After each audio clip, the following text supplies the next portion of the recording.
Good day everyone. My assigned topic is about air conditioner fins.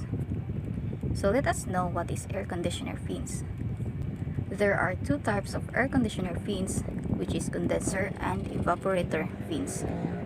Each fins are perform similar job, meaning to say the condenser and evaporator have the same job by allowing air to flow smoothly through and out of an air conditioner.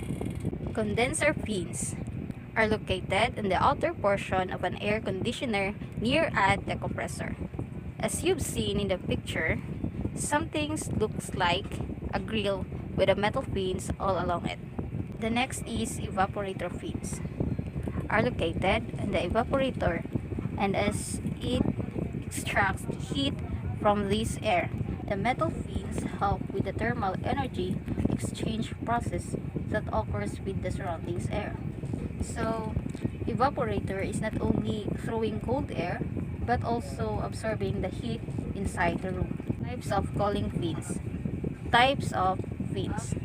Fins can be broadly classified as longitudinal fin, second is radial fin, and the last one is plane fin. And now let us know what is longitudinal fin. As you have seen in the picture, there are different shapes and types of longitudinal fin. Longitudinal fin is naka-rectangular profile siya, tapos same as like letter B. And letter C is naka-trapezoidal profile, while the letter D is naka-concave parabolic.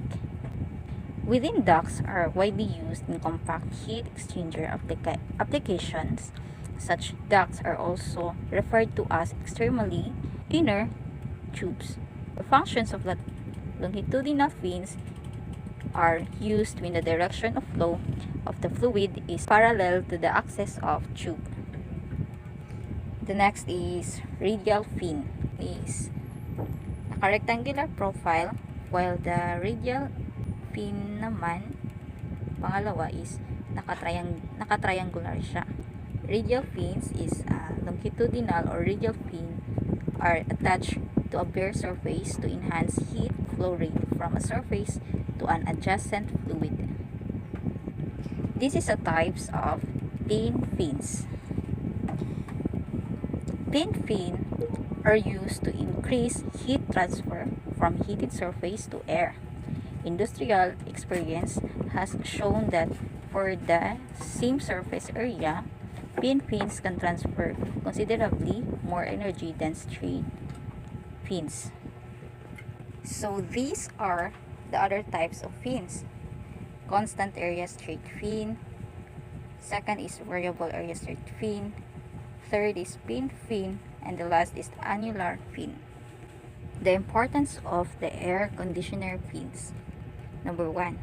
Allows the heat to flow outdoors. Outer condenser fins allows the heat to escape. So without those vents nga naa sa condenser, the heat can get trapped inside the AC unit, causing the air unit to overheat and break down. So dili na siya mugana kung wala tong mga vents nga naga-protect sa AC. So mag-overheat siya, so meaning di gid siya mo under or something magubak. Number 2. Flows cold air around the room. The indoor evaporator fins, on the other hand, work with the evaporator coils to direct the airflow into the room. Number 3, or the last one, prevents debris from entering the air conditioner. These metal and aluminum fins are often placed close together to form a vent-like pattern. So, it's either nakababa balit ng katungkuan. They prevent large debris from entering your air conditioning system and prevent small critters like rodents and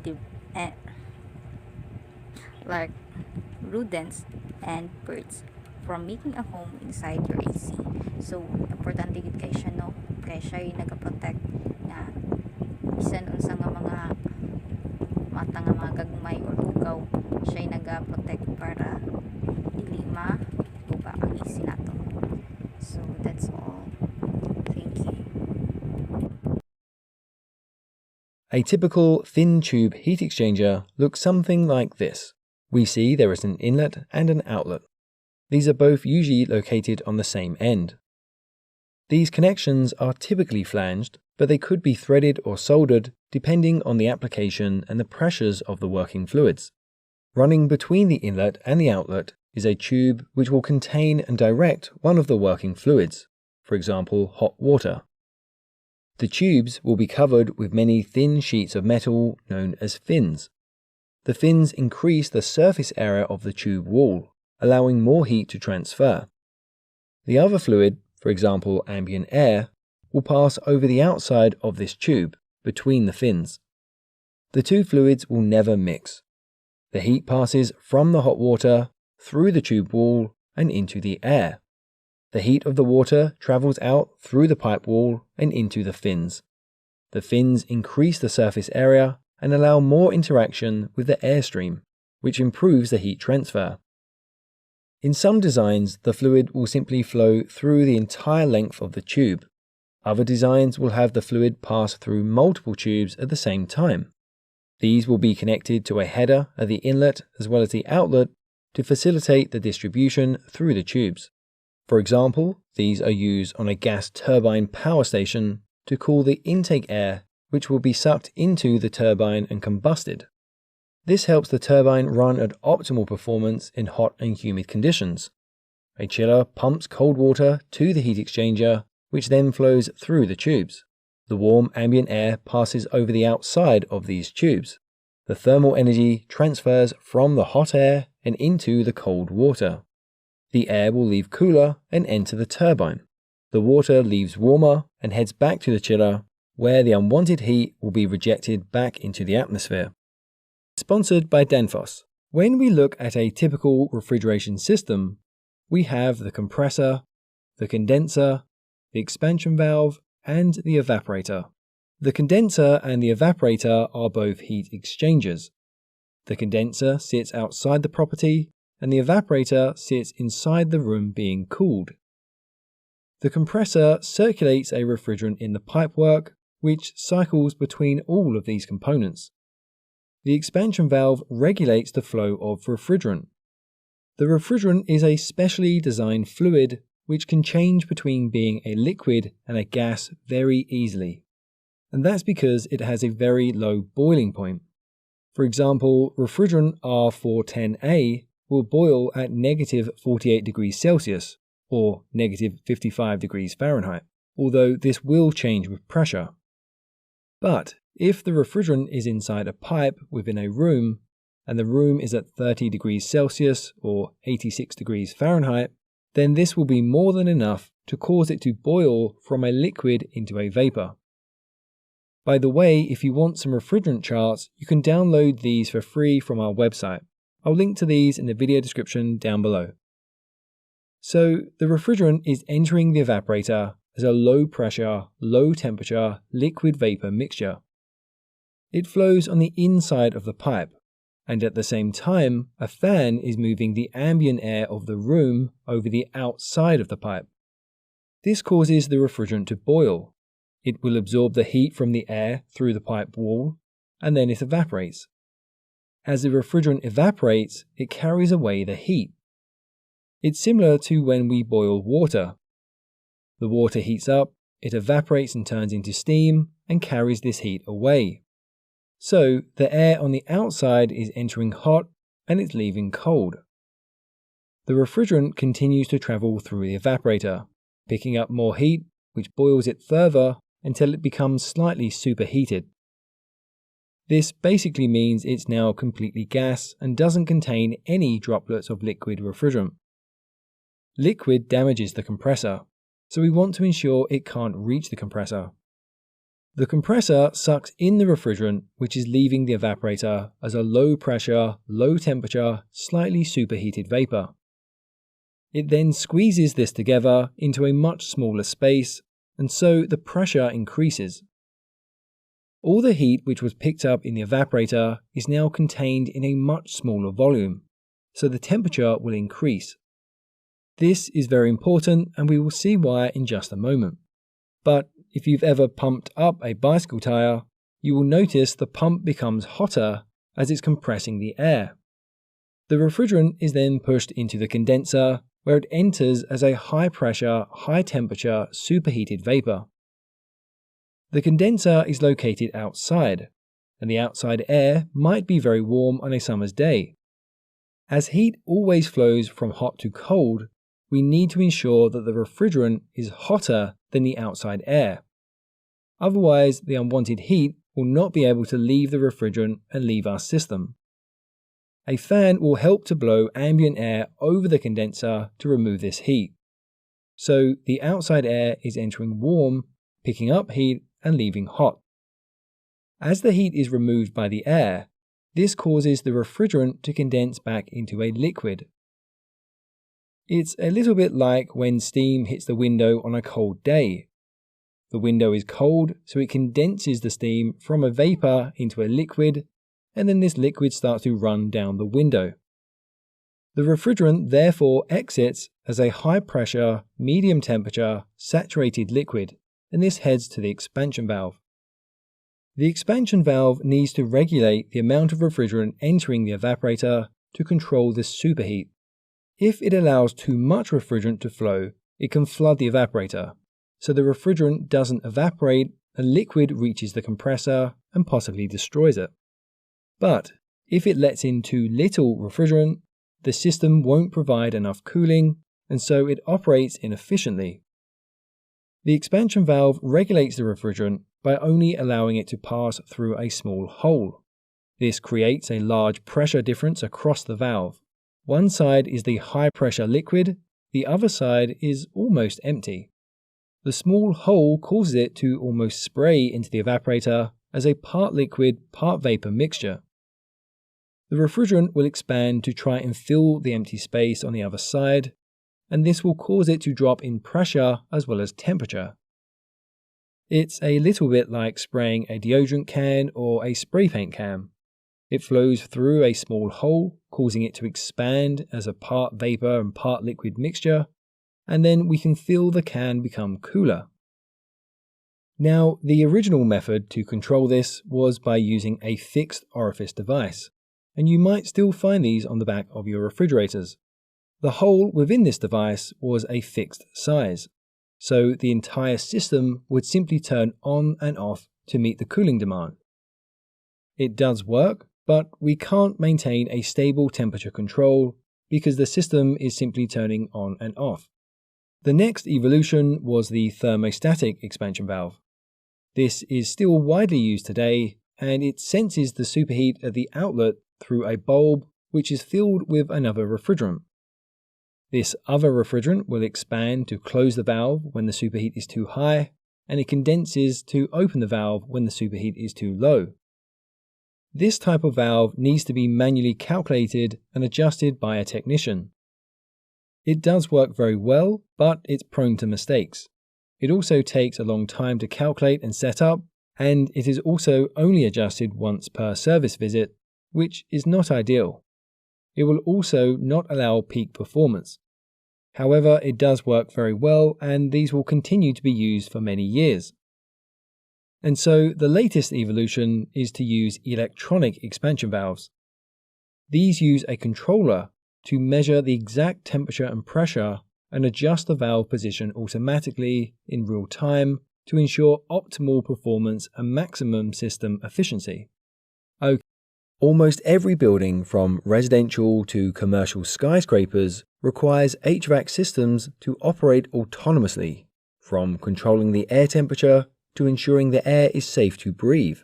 So how do engineers achieve this? That's what we'll be covering in this video, which is sponsored by Danfoss. They have a series of high-quality, on-off, modulating and digital actuators for control valves in all HVAC applications, and I recommend you go and check them out. Danfoss have put together an easy-to-use interactive infographic to help you match their popular ABQM pressure-independent control valves to actuators. I'll leave a link for you in the video description down below. We rely on our heating and cooling systems to function whenever needed, especially on the coldest and hottest days of the year when the system must operate at full capacity. To achieve this, the systems are typically oversized, so that they can handle the worst-case weather scenario. However, most of the time the system will operate well below this point at part load conditions. The heating and cooling loads change throughout the day and also the year due to variables such as solar heat loads, building occupancy, ambient temperature, equipment, etc. The HVAC system needs to react to these changes to maintain comfortable and safe conditions for people, animals, food and products, equipment, etc. The system consists of many components. As one component reacts to a change, it will often impact another part of the system. So, we need controls to automatically sense a change and act upon this. There are many types of controls as well as methods of controlling systems and components in our HVAC systems. These will range in complexity, and we will go through the basics of these now. But first, I want you to tell me in the comment section where you have seen the different controls used and what for, or what ideas you have for where to use them. The simplest form of control is an on-off switch. For example, to control the heat output from an electrical heater, we can manually switch it on or off. We could automate this, for example, with a bimetallic strip which acts as a thermostat. The strip bends as it warms up, and at a certain temperature, it will bend enough to disconnect the circuit and turn the heater off. As it cools down, it completes the circuit again, and the heating turns on automatically. We usually connect a manual switch with a thermostat so that a user can override the heating if they are too hot.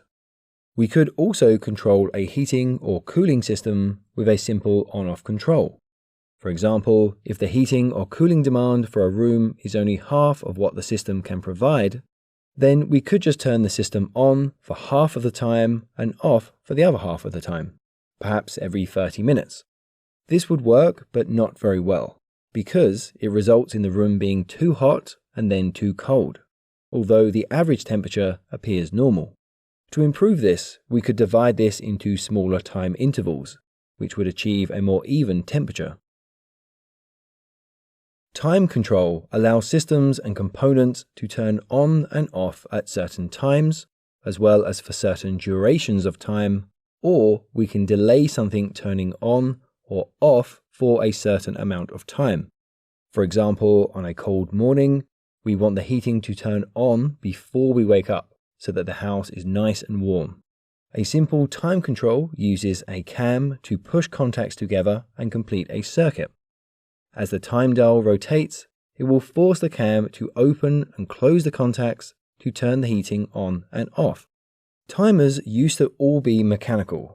However, these days, timers are usually electronic and typically use relays to open and close circuits. By the way, we have covered how relays work in detail previously. I'll leave a link for you in the video description down below. Electronic controllers are compact and much easier to use. They have far more functions, but usually at least a 7-day time schedule with multiple on-off times per day. This is useful, for example, in a small office, which is closed on weekends. So during the winter, the heating is scheduled to turn off on weekends, and then it starts slightly earlier on a Monday morning because it will take longer to warm the building up. A more sophisticated system, typically used in much larger buildings, will use an optimizer. And for this example, we have it connected to a programmable logic controller. This will check with the clock. Should the heating turn on today? And if so, at what time will the building be occupied? The clock replies yes. The scheduled occupancy time is 9 a.m. The PLC checks the current temperature of the room and calculates the difference between this temperature and the desired temperature. It then checks the outdoor temperature to calculate how long it will take to heat the building, because on a cold day it will take longer, so it will need to start earlier. Turning systems or components on and off to regulate the room temperature does work, but not very well. Instead, we can modulate the thermal output by increasing and decreasing the temperature to match the actual load. For example, In this simple heating system, we have a thermostat in the room to measure the temperature, and then a controller will compare this to the desired set point temperature and decide if the room is too hot, too cold, or just right. If it is too cold or too hot, then the controller alters the position of the motorized valve to increase or decrease the amount of hot water entering the radiator. We have two main types of sensors, digital and analog. Digital inputs can only tell if something is on or off, nothing in between. For example, an on-off switch or a bimetallic strip. The circuit is either open or closed.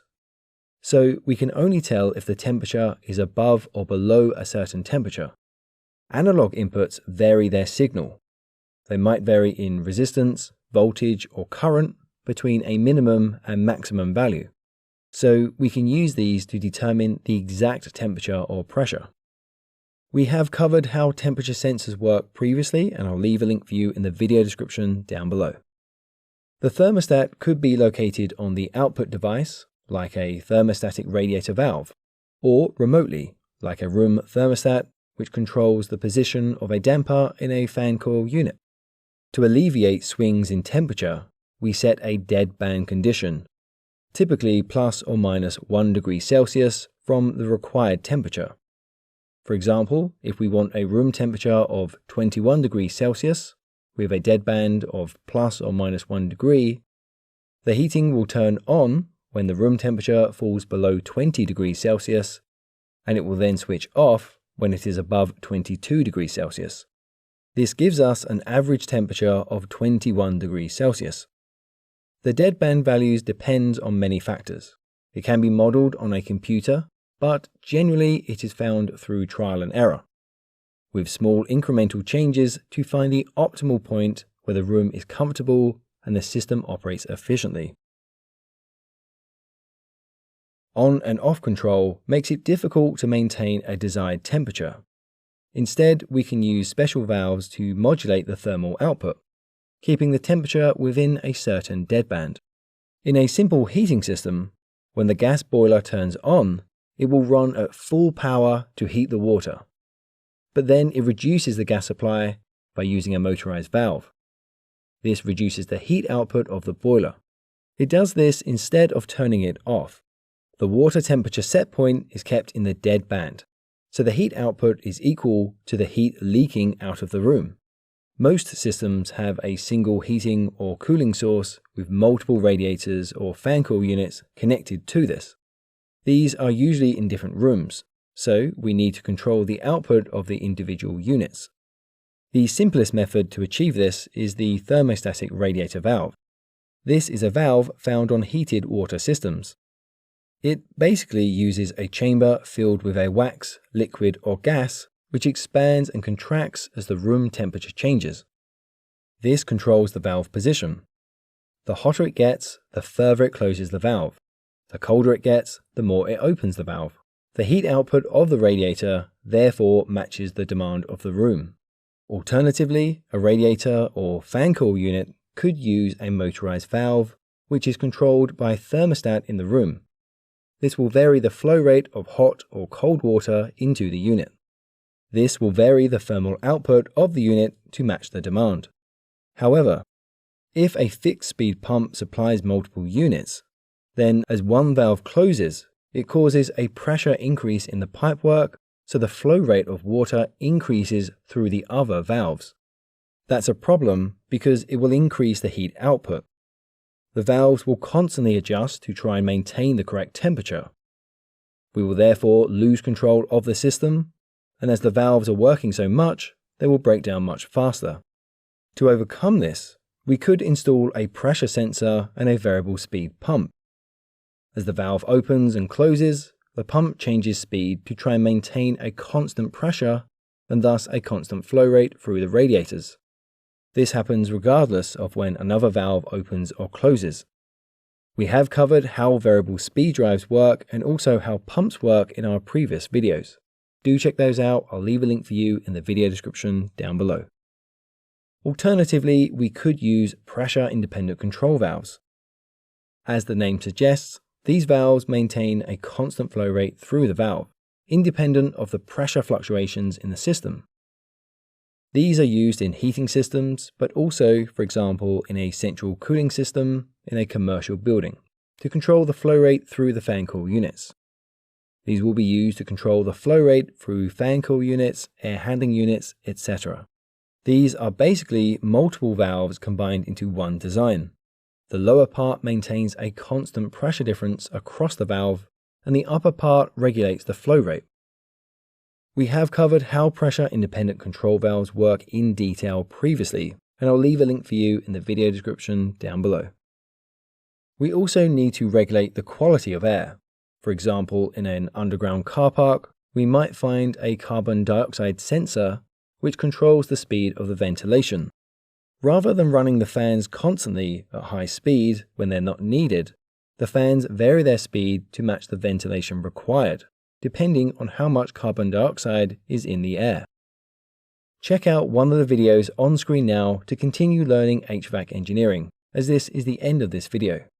Don't forget to follow us on Facebook, LinkedIn, Twitter, Instagram, TikTok, as well as theengineeringmindset.com. Ano nga ba yung epekto ng tamang temperature settings and magkano ba yung pwede nating matipid dito? Take note, for every 1 degree Celsius warmer setting sa ating mga thermostat, ay nagkakaroon tayo ng 5 to 7% savings sa operational cost ng ating aircon.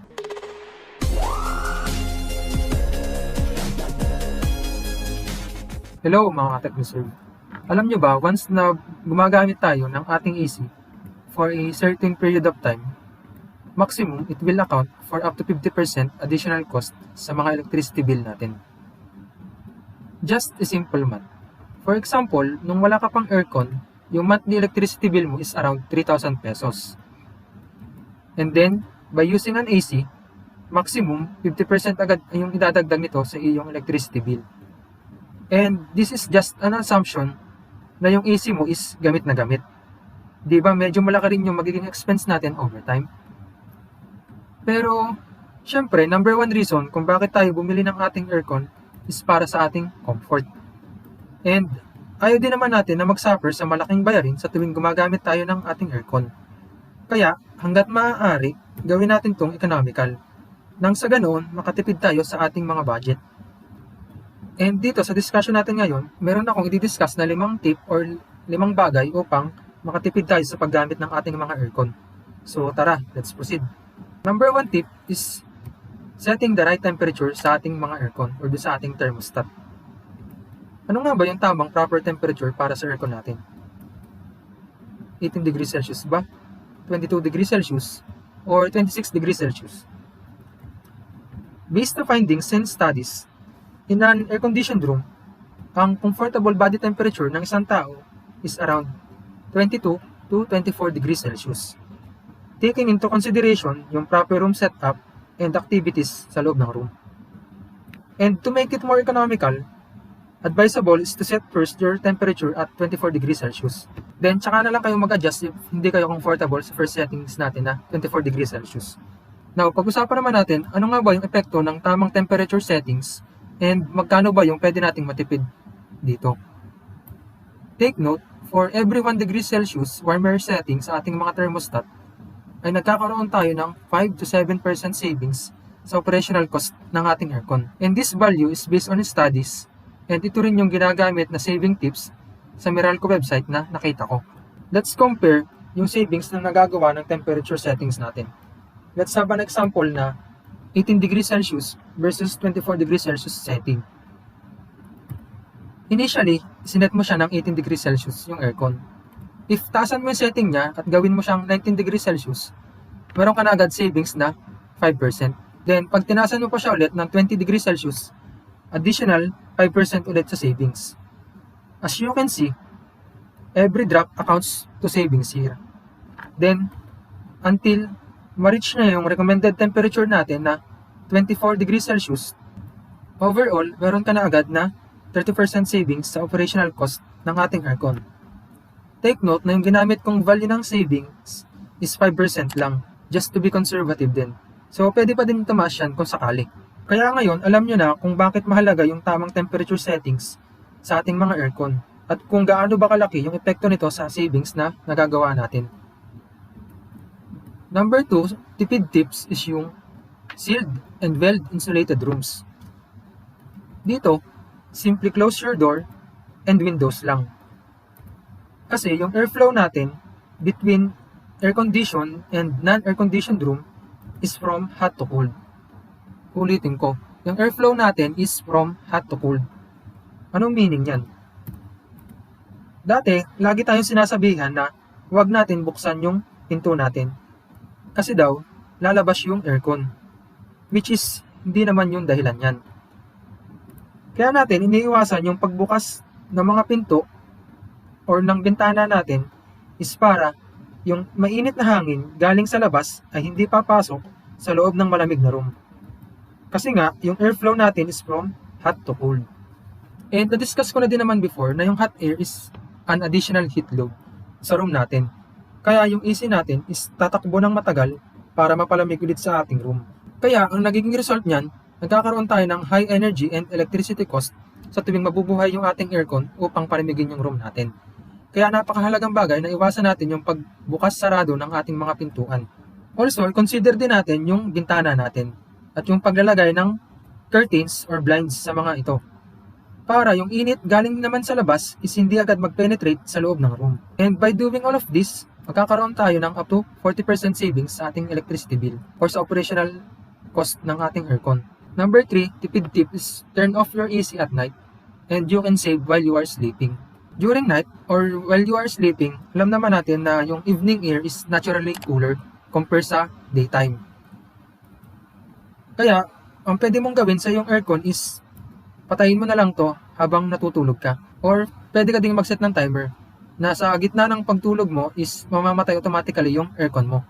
And since mas malamig naman sa gabi, pwede mo iset yung thermostat mo in a warmer temperature para makatipid ka sa konsumo. Dito, papasok ulit yung every drop counts natin sa ating mga thermostat. Kaya pwede natin i-consider tong bagay na to upang makatipid din sa paggamit ng ating aircon. Number 4, tipid tips natin is cleaning of our filters and having a regular maintenance ng ating mga AC. First, i-discuss ko muna yung mga effects ng dirty air filter natin sa ating aircon.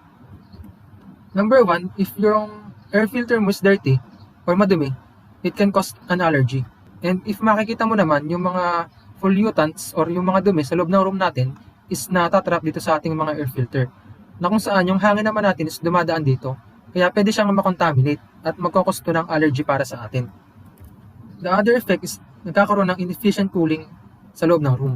And magre-result yun sa ating AC to work harder and to run longer. And alam naman natin sa pagtagal ng takbo ng ating aircon, nagre-result to sa high energy and electricity cost natin.